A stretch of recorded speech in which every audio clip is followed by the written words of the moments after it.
Okay, we're at 604, 606 Davis. Boyko, just keep doing what you're doing, man. Boyko's getting ready to sweat some pipe for the lookout on this Lav water supply. Boyko's been working on our projects for at least 5 or 7 years, and he's quite the rock musician. I have one of his albums.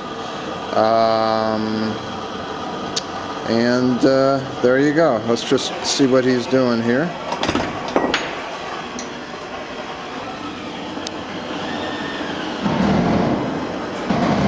Using the solder on the flux, which he's coated the end of this lookout with.